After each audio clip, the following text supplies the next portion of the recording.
Bonjour à tous et bienvenue pour la version V2 de ma proposition de constitution dénommée le Babet de la démocratie participative. Et donc du coup, on va faire un petit récap. Donc sur votre gauche, il y aura le schéma, le schéma global général. Donc ces points-là, je vais pas trop les rediscuter puisque vous pouvez le voir pendant toute la durée de la vidéo.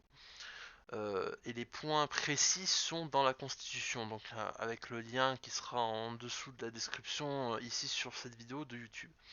Donc vous pourrez consulter partie par partie la Constitution. Là, l'idée générale, c'est de vous faire une vue d'ensemble des choses qui ne sont pas forcément écrites dans un schéma, mais qui est bon de rappeler. La première des choses, donc vous pouvez voir que le peuple a beaucoup de pouvoir, ça je vais pas vous le redire 10 000 fois, et on va attaquer directement par les modifications qui ont été faites entre la version précédente de la vidéo, donc la version clairement expliquée, et cette version-ci qui ne sera pas en version clairement expliquée, mais en version poussée, on va dire. Donc pour ce qui est du préambule, on a mis en place l'écriture inclusive. Donc d'abord, avant toute chose, je tiens à remercier Bill Atom pour sa couverture, qui est ici, et aussi ma compagne du coup, qui m'aide beaucoup dans la correction, qui m'a beaucoup aidé et qui m'aidera du coup beaucoup aussi par la suite à la correction de cette constitution. Donc on a mis en place l'écriture inclusive. Ceci est le grand changement par rapport à la version précédente. Voilà. Pour ce qui est de Léo et de la langue, on respecte ce qui a été voté lors des séances de l'Assemblée, donc c'est-à-dire français et Dibi comme langue, et Léo en tant que représentant enfin, en tant que symbole pour représenter la nation, quoi. Et enfin, avec un symbole qu'il peut choisir, quoi, pour faire simple. Pour ce qui est, bien sûr, une façon de remercier aussi toutes celles et ceux qui ont contribué de près ou de loin à la création de la nation et de son potentiel à venir. Voilà. Pour ce qui est du peuple, donc, euh, on a pu voir dans la vidéo précédente qu'il y avait trois, on va dire, algorithmes majeurs que je détaillerai plus tard, qui sont le RCTPN, la pile de vote décisionnaire, PVD, et la procédure de révocation. Alors RCTPN, hein, c'est référendum à choix ternaire à prévalence négative. J'expliquerai tout ça juste après, ne vous inquiétez pas. Juste à savoir, important, c'est que dans ma constitution, il y a une place très importante sur les temps de débat, car bah, c'est une nécessité, un peu comme un youtubeur dont je ne dirai pas son nom, mais je le pense fortement, qui fait beaucoup de vidéos sur le thème de l'écologie et qui commence par partager ses, voilà, qui insiste surtout souvent sur la nécessité de ralentir, de prendre le temps. Et je vois ici dans cette constitution le moyen de prendre aussi le temps, que les citoyens puissent prendre le temps sur les débats, notamment en mettant en place des journées de la citoyenneté, c'est-à-dire que ces journées-là, c'est des journées donc fériées, bloquées, donc samedi et dimanche. Pour ma part, je pense que c'est le mieux. Et ces journées-là, les citoyens sont amenés à voter et à débattre entre eux en plus aussi, même si durant la semaine, l'Assemblée nationale fait le travail. Voilà. Qui peut débattre à ce sujet-là.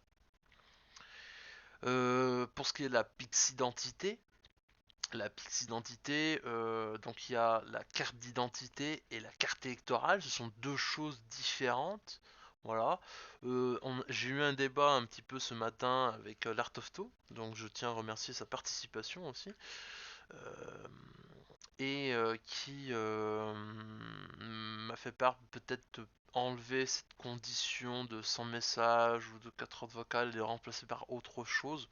En- Donc ça c'est sujet à débat et il sera potentiellement modifiable à partir de la révision de la Constitution qui est aussi dans cette Constitution. Voilà. Je vais laisser débattre ceci jusqu'au 25 au soir, puisque la clôture des constitutions a lieu le 25 au soir, 23 h, pas 23h59, puisque ça me laisse 1 heure quand même pour pouvoir mettre en place la version définitive de la constitution. Voilà. Euh, pour le vote, actuellement c'est sur le fil Discord Constitution Wolfomir, mais comme il n'est pas accessible par tous les citoyens, je vais le mettre dans débat. Voilà, je créerai sûrement un fil là-dessus. Pour ce qui est donc des citoyens, ils pourront poser des lois en fait. Il faut faire une proposition de loi populaire, je trouve, PLP, la PLP, euh, et, euh, et s'inscrit dans l'idée qu'on puisse déposer ceci dans la pile de vote décisionnaire. Mais je vais expliquer ça par la suite. Euh, un autre point important, c'est que deux autres points.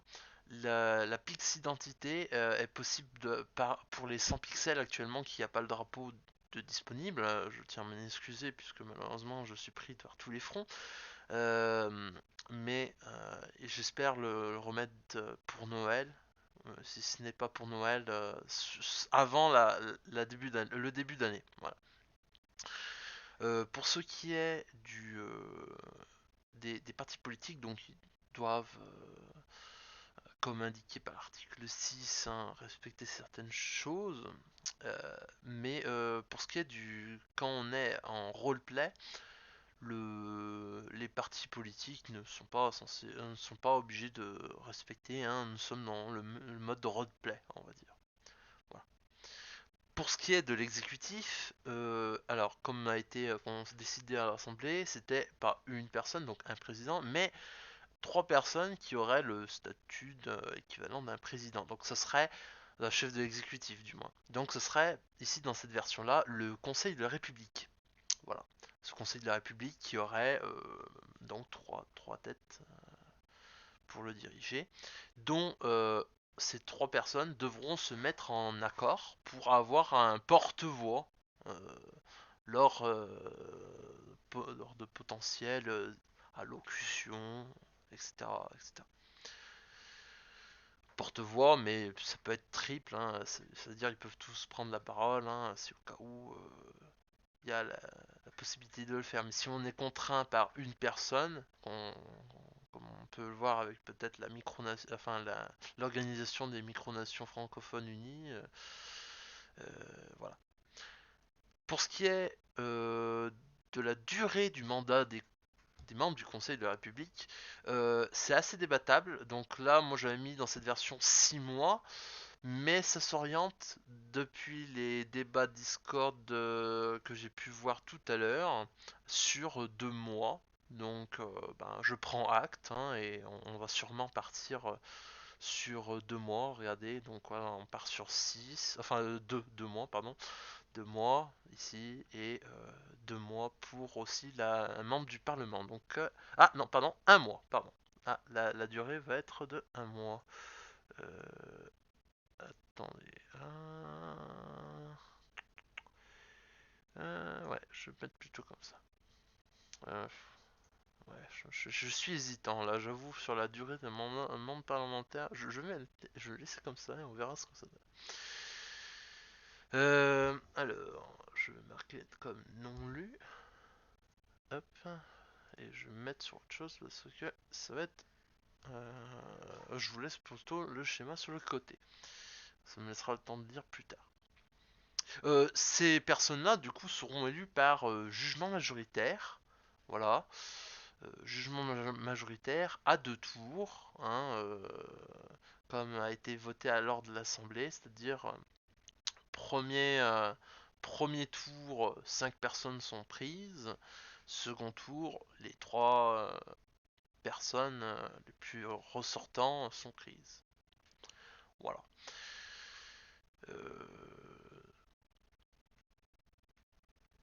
il sera rajouté en tant qu'article, hein, rassurez-vous, je viens d'y penser à l'instant, mais il sera rajouté en tant qu'article si je reconfirme bien que c'était bien ce qui a été voté lors de l'Assemblée.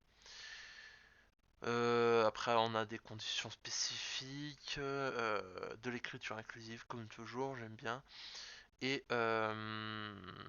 donc ça c'est ce que je vous parlais tout à l'heure. La numérotation, ne vous inquiétez pas, hein, elle aura lieu aussi. C'est juste que j'attends la version définitive pour vraiment... Enfin, pré-définitive, là, sûrement ce soir, va être numéroté les articles. Pour ce qui est du conseil exécutif, donc vous avez pu voir à travers le schéma les actions qu'il peut effectuer, mais aussi il aura le pouvoir de ratification de la loi, mais symboliquement. C'est-à-dire que il faudra qu'il signe pour la loi qui a été votée.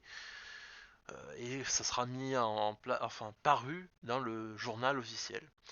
Euh, cette signature doit être obligatoire et unanime, hein, pour respecter la décision du peuple par rapport à son vote et par défaut au Parlement. Voilà. Je ne vais pas revenir sur la distinction entre roleplay et non roleplay. Je pense que vous avez plutôt saisi la nuance entre les deux. L'un s'occupe du réel, l'autre s'occupe de ce qui est du serveur, enfin du RP. À la différence que le premier ministre RP donc a été élu par le peuple et surtout et peut être imaginé par le Conseil de la République. Et c'est surtout ça va créer des événements au sein du serveur que j'ai appelé coup d'État dans le monde RP. C'est entre guillemets un coup d'état entre guillemets officiel. Puisque en fait ça permettra d'avoir plusieurs intrigues et je pense que cette notion-là peut être très intéressante dans le serveur. Pour ce qui est des régions, je reviendrai par la suite parce qu'elles peuvent aussi se rebeller. On va, ça laisse la possibilité ouverte à de nouveaux horizons dans la suite du Dirty Balogist. Pour ce qui est ah oui, un dernier point, mais qui est marqué ici, c'est que le Conseil de la République, euh, que ce soit une personne ou son ensemble, de même ce qui est valable dans l'ensemble de l'exécutif, et de même pour le Parlement, je vous spoil un peu, est révocable à travers une procédure de révocation. Donc ça aussi, ça va être expliqué par la suite de cette vidéo. Pour ce qui est du Parlement, du coup, actuellement, comme vous avez pu voir vite fait sur Discord quand je vous ai affiché, il y a encore un débat sur la durée des parlementaires. Visiblement, ça tourne entre 1 et 2 mois. Actuellement, j'ai pu voir. Donc, ce sera à voir. Voilà. Euh, et ces députés de la nation sont élus à la proportionnelle et non à la majoritaire. Ça, c'est très important pour moi. Voilà. Très très important. Euh, j'ai cru dire Macron, désolé. Oui, alors ces lois en fait seront débattues par l'Assemblée et l'Assemblée nationale. Et comment bah, ce sera à travers la fameuse pile de vote décisionnaire et le RCTPN surtout. Voilà. J'explique par la suite, hein, je vous garde en haleine, hein, je garde votre esprit vif là, pour expliquer la suite un peu de la Constitution, la partie un peu barbante, entre guillemets, non je plaisante, mais voilà. Pour ce qui est de, de l'Assemblée nationale en tant que telle, il y a aussi la possibilité, enfin il y a la mise en place d'un président de l'Assemblée nationale qui, au même titre que par exemple lors de l'Assemblée constituante, qui essaye de diriger un petit peu, enfin équitablement faire parler les députés et, permet donc un dialogue serein et de garder un peu la séance correcte. Voilà. Et donc du coup est défini par cet article ici. Voilà. Et un élément très important que je n'ai pas évoqué lorsque j'ai traité de l'exécutif et vice versa du coup, le Parlement n'a aucun pouvoir de révocation sur l'exécutif Et de même pour l'exécutif. L'exécutif n'a aucun pouvoir de révocation sur le Parlement en tant que tel. Ils doivent, s'ils veulent le faire, indépendamment, faire comme un acte citoyen, c'est-à-dire en tant que simple citoyen et non pas en leur qualité de leur fonction. Voilà, c'est un point très important. Vous aurez remarqué que le judiciaire est très vide, c'est tout à fait normal, parce que, j'avoue, ne pas trop être assez compétent là-dessus. Hein. J'ai déjà assez mûri pendant à peu près, je dirais pas 10 ans, mais à peu près 8 ans sur l'idée que j'avais de proposer comme constitution, alors pour la France, dans ce cas-là, mais là, du coup, ça a demandé adaptation par rapport au Dirty Baluchistan. Donc du coup, ici, sur le judiciaire, je vais laisser plutôt Ruby s'exprimer là-dessus. Enfin, même si l'idée générale que Ruby proposait, c'est-à-dire qu'il y a des jurés, il y a des juges, je pense que c'est un système qui fonctionne, donc je vous laisserai voir là peut-être vidéo de Ruby ou le cas échéant son schéma. Voilà, je vais pas le retrouver là dans l'instant, j'ai oublié de le dégainer, mais je, je, je le ferai. Pour ce qui est des lois et du Conseil constitutionnel, alors là, il y a un truc très important. Très, très, très, très important. C'est que les personnes qui constitueront le Conseil constitutionnel sont définies de la façon suivante. Donc, c'est-à-dire qu'il y a un siège qui est désigné par le Conseil de la République, un siège qui est désigné par la présidente de l'Assemblée nationale, et deux qui sont tirés au sort parmi les citoyens qui sont volontaires et qui disposent d'une carte électorale. Voilà. Et s'il y a un des membres qui est indisponible, il est remplacé enfin pas automatiquement, il est remplacé à partir d'un tirage au sort.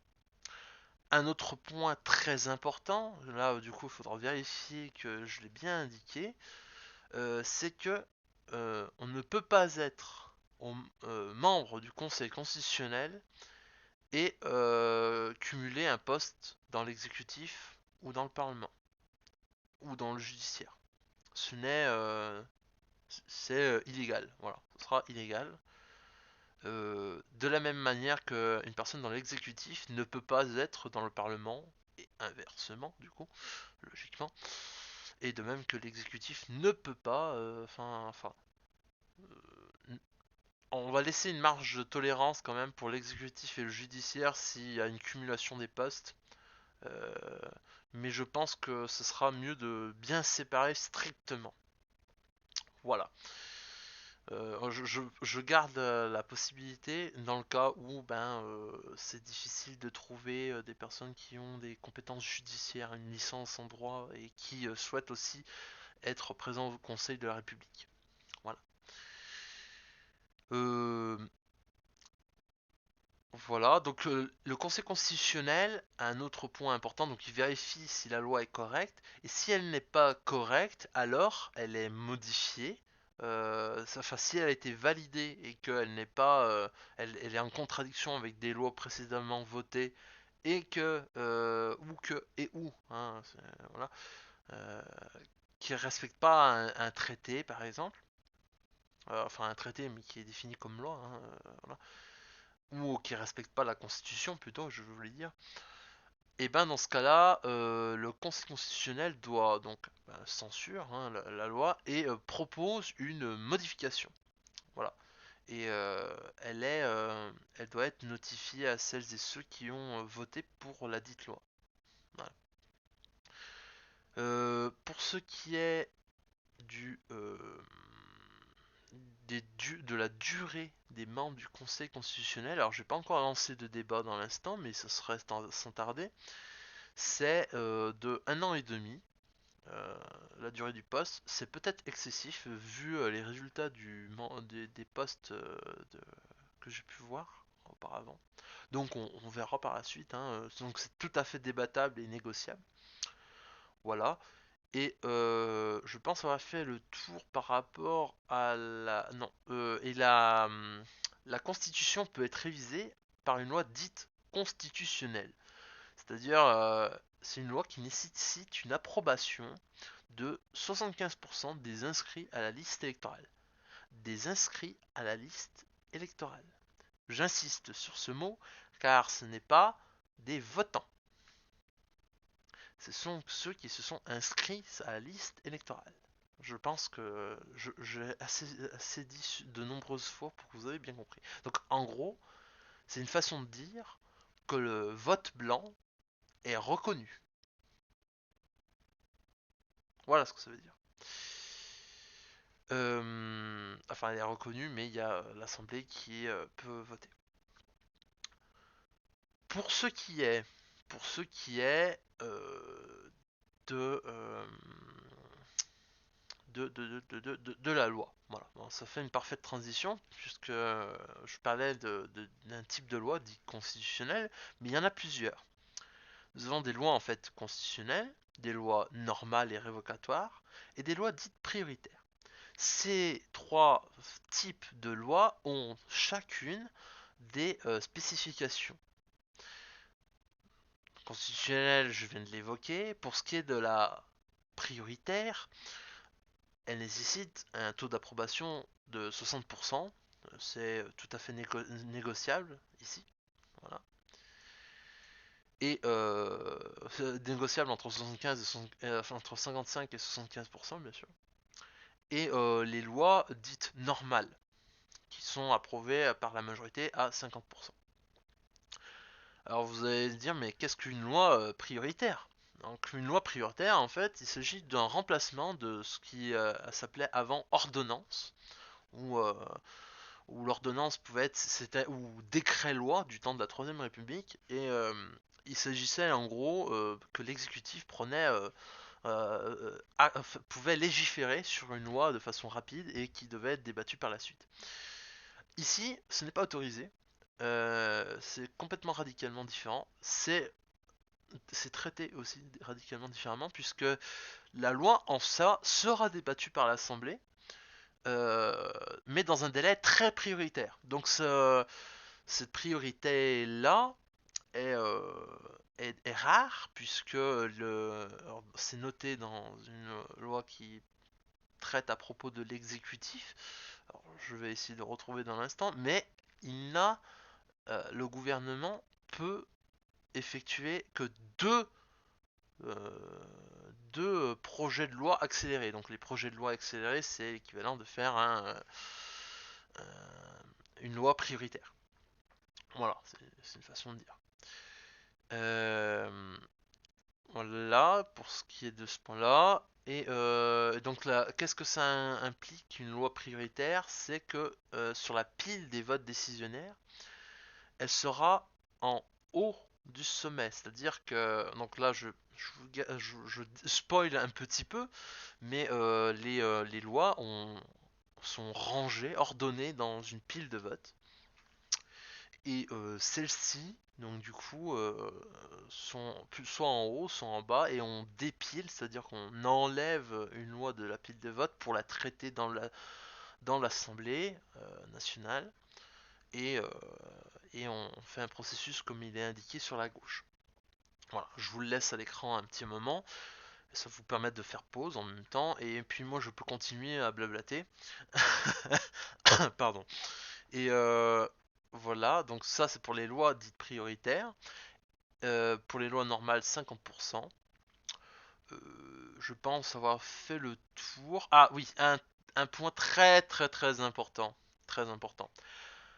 Je considère que un traité, donc ce qu'on appelle dans le bloc de conventionnalité au niveau législatif, enfin au niveau du droit,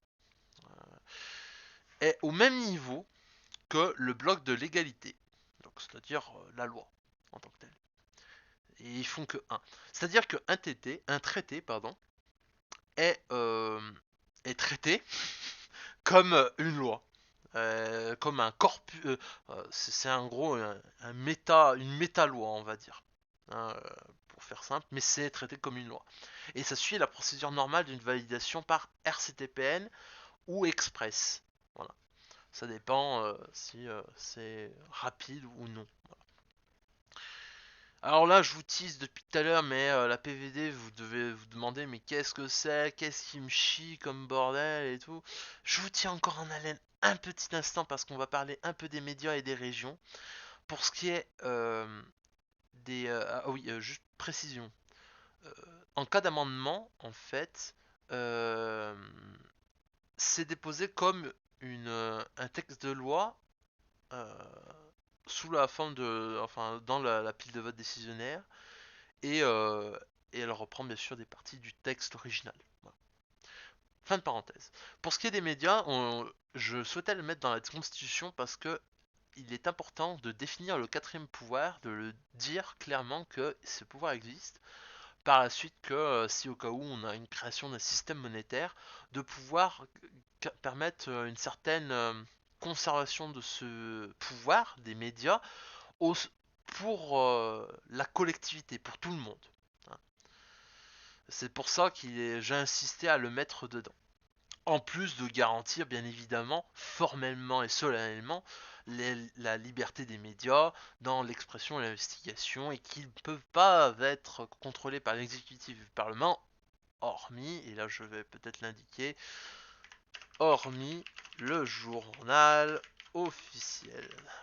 Voilà. Ça me permet de faire une correction en instantané. Vous voyez, c'est incroyable. Hein. Je vais laisser le J et le O en majuscule. Alors, pour ce qui est... et bien sûr, le gouvernement devra mettre en disposition des outils open source pour les médias pour qu'ils puissent faire des sondages s'ils souhaitent. Pour ce qui est des régions, donc là, et après, promis, on parle de la PVD, la pile de vote décisionnaire. Pour ce qui est des régions, c'est simple, donc il y a une autonomie totale dans la gestion de celle-ci, mais donc du coup, elles doivent quand même respecter les règles qui sont définies par le gouvernement du monde réel. Voilà.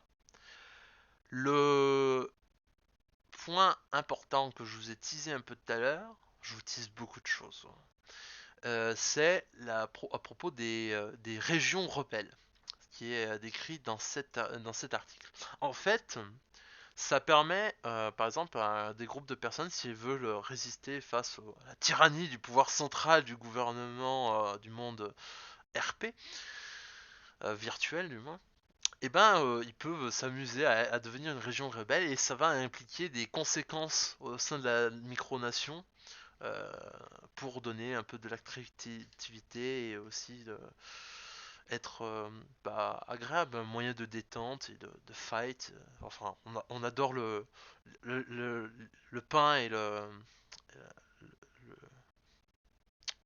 j'allais dire le pain et je me rappelle plus de l'expression, mais peu importe. Euh, le pain et des jeux, voilà, du pain et des jeux. Euh, pour ce qui est des algorithmes, donc maintenant ça y est, j'arrête de vous teaser, hein, je vous parle vraiment de la pile de vote décisionnaire. Donc je pense que vous avez pu vous lire un petit peu déjà ce qui est écrit à gauche. Donc je vais pas y revenir trop dessus, sauf sur le point où les scores, en fait, par exemple, un citoyen vote, c'est plus 1 s'il vote pour, avec une flèche pleine vers le haut en vert. J'ai oublié de l'indiquer qu'elle était en vert, peut-être. Ah, si, c'est indiqué ici. D'ailleurs, j'ai oublié de faire un petit saut de ligne. Voilà. Ça me permet un meilleur visuel. Et moins un si au cas où on est contre. Voilà, c'est les citoyens en tant que tels. Voilà. Euh, pour ce qui est, s'ils veulent rester neutres, ben, ils n'effectuent aucune action. Hein, si par exemple cette loi-là, elle est pas pour, enfin, un citoyen, personne n'a voté, ben, ça reste au milieu. Euh, le concept de l'insertion-suppression, c'est en fait une loi, par exemple, si elle est déposée par un citoyen, donc elle a un score par défaut de 0, et que cette loi donc est insérée dans la pile, elle s'insère euh, conformément à son ordonnancement. Si elle est prioritaire, elle se trouvera bien évidemment en haut du sommet, et c'est après le plébiscite qui est compté. Voilà. Euh,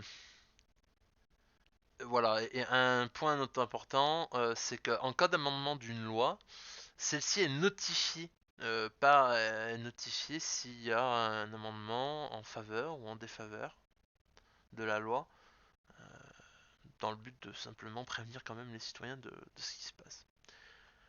Ok, on a fait le dur, enfin un peu le dur. Maintenant, on va attaquer le gros dur, c'est-à-dire que c'est le RCTPN, le référendum à choix ternaire à prévalence négative. Je vais démystifier un peu la chose. Donc le R pour référendum, et il est entre parenthèses parce que vous allez voir la subtilité. Euh, et le choix ternaire à prévalence négative, c'est-à-dire qu'il y a trois choix, dont deux sont négatifs, donc c'est pour ça que c'est prévalence, donc prévalence négative. Voilà. Tout ça, c'est expliqué dans mon serveur Discord, hein, ce texte-là. Mais ce qu'il faut comprendre, c'est qu'il y a plusieurs tours et il y a des conditions. Quelles sont ces conditions? En fait, nous avons plusieurs variables. Donc la participation au vote, c'est le nombre de pourcents des personnes qui ont participé du coup à un vote et qui sont inscrits aux listes électorales. D'accord? Pour ce qui est du quorum, que vous pouvez voir ici, il s'agit en fait d'une valeur. Donc moi j'ai mis, donc ça c'est débattable aussi également, 25%. C'est une valeur strictement minimum qui est nécessaire pour qu'on dise, ben, l'expression du peuple compte comparé à la représentation nationale de l'Assemblée nationale. Pourquoi il y a ce système-là? C'est notamment dans le cas où, bah, par exemple, on a une loi qui est pas forcément qui intéresse pas forcément le peuple sur celle-ci, hein. Par exemple, je ne sais pas, hein, une loi traitant à propos euh, de la création d'un ministère. Donc n'importe quelconque, hein, le ministère de l'informatique. J'invente, hein, sur l'instant, hein, ça n'a pas de sens, mais bref, peu importe. Et ben du coup, si les citoyens ne participent pas à 25%, et ben ce qui se passera, c'est que les, euh, les, euh, les députés prendront acte et feront le vote à leur place, on va dire, puisqu'ils représentent la nation. Voilà. L'exemple est pourri, je viens de m'en résoudre puisque la création d'un ministère est propre à l'exécutif. Voilà. Non, mais il faut imaginer une loi dans l'instant, j'avoue, j'ai pas trop d'idées sur une loi con que personne ne voudrait spécialement s'intéresser. Euh, pour ce qui est du processus de la votation de la loi, en fait, il y a trois tours. Je sais pas si vous avez remarqué, ici il y a trois tours. Premier tour, deuxième tour, troisième tour. Qu'est-ce que ça veut dire? Ça veut dire que dans les deux premiers tours, on va avoir trois choix et le dernier on n'aura que deux choix. Donc que se passe-t-il? Dans tous les cas, dans tous les tours, on vérifie la fameuse PAV, sa participation au vote, s'il a atteint le seuil du quorum. Si c'est le cas, donc je ne vais pas trop y revenir dessus, j'en ai déjà expliqué. PAV. Puis ensuite, on vérifie que à chaque tour, du coup, si il n'y a pas 50% de non. S'il y a 50% de non, la loi est automatiquement rejetée. Définitivement, elle est supprimée, elle n'est plus réinsérée dans la pile de vote décisionnaire. Voilà. Si au cas où donc on n'a pas atteint le niveau requis le fameux taux d'acceptation comme j'ai expliqué par rapport aux différentes lois, constitutionnelles, prioritaires et normales slash révocatoires, ce qui se passe, c'est qu'il passe au second tour, au tour suivant, pour le coup. Le tour suivant, du coup, on refait la même chose, sauf que à la condition des 50%, on vérifie également que il y a au moins 25% de pour, de positif en fait, de pour la loi. Si c'est le cas, ça passe au troisième tour. Et enfin, si c'est le cas, c'est le cas, si, enfin, comment dire, si on n'a pas atteint le taux d'acceptation, mais qu'on a quand même 25% de oui et on n'a pas 50% de non au second tour, alors on passe au troisième tour. Voilà. Euh, je vais vous mettre l'algorithme sur le côté. Je pense que c'est beaucoup plus pratique pour vous de voir, euh, ah, de voir schématiquement ce que ça donne. Je cherche mon serveur. Voilà, voilà, je vous le mets ici. Euh, donc vous pouvez faire pause aussi également, c'est plus gros peut-être. Pour ce qui est donc du coup du deuxième tour, donc si on n'a pas atteint le taux d'acceptation, mais qu'on a quand même pas 50% de non et 25% de oui, alors on passe au troisième tour. Et ce qui se passe au troisième tour, c'est que on a soit oui, soit non, et s'il atteint le taux d'acceptation, alors la loi est validée, sinon bah, elle est rejetée. Voilà. Pardon. Euh, Voilà, pour ce qui est de la loi, je pense avoir rien oublié. Ah si, un détail très important. Entre chaque tour, bien sûr, une loi n'est votée. On peut pas faire les trois tours en une session parlementaire. C'est trois tours, donc c'est-à-dire euh, un tour par session parlementaire. Pas trois, pas deux non plus. Pour ce qui est de la procédure de révocation, donc la procédure de révocation, c'est simple, c'est permettre à un citoyen lambda de vouloir révoquer un élu ou un groupe d'élus ou bah, carrément par exemple le conseil exécutif, tout le gouvernement ou tout l'exécutif de façon générale ou tout le parlement, enfin bref, toutes les possibilités. Tout le monde est potentiellement révocable quand il détient une fonction. Hormis le Conseil constitutionnel qui lui garde le temps long. Conformément à d'autres constitutions, enfin d'autres instances qui permettent de veiller à la Constitution de façon générale. Voilà. Et donc du coup, s'il y a une procédure de révocation, qu'est-ce qui se passe? On a mis en place de cahiers de doléances, donc pour une durée de 48 heures, qui doit être mise en place conjointement par l'exécutif et le législatif. Et, euh, et passé ce délai, donc après avoir analysé les cahiers de doléances, il y a un vote de confiance, qu'on appelle, enfin on peut appeler ça de vote de confiance, ou vote de censure, comme vous voulez, ça dépend. Euh, qui est traité comme une loi normale. Voilà. C'est-à-dire que si quelqu'un souhaite destituer quelqu'un, il faut que cette loi passe en haut, quoi. Il y a vraiment un vote, un plébiscite des gens pour que la personne soit tège. Dans le cas où la procédure de révocation est activée, donc ça veut dire que la loi a été votée pour, du coup, ce qui se passe, c'est qu'il y a des élections qui sont programmées et qui débutent une semaine officiellement après la validation de la dite loi révocatoire. Et on fait attention au cas où il y a une tentative de putsch ou de conservation de pouvoir, puisque le Conseil constitutionnel peut se saisir du poste si au cas où, bah, par exemple, un conseiller de l'exécutif qui veut pas quitter son poste, et ben le Conseil constitutionnel peut réquisitionner son poste et il est tège de façon quasi immédiate. Voilà, par la force. Pour ce qui est du pouvoir législatif, si bien évidemment toute l'Assemblée est dissoute, ce ne va pas être le Conseil constitutionnel qui va prendre la place. Hein. Il ne peut remplacer que trois personnes, et si c'est supérieur à 3 personnes, alors dans ce cas-là, le Conseil constitutionnel ne fait pas de remplacement, puisque automatiquement, si c'est plus de 3 personnes, cela concerne le Parlement. Pardon. Euh, pour ce qui est du... bah c'est tout. En fait, je viens de finir. Voilà, donc merci de votre attention. Je tiens à remercier donc du coup tous celles et ceux qui ont participé.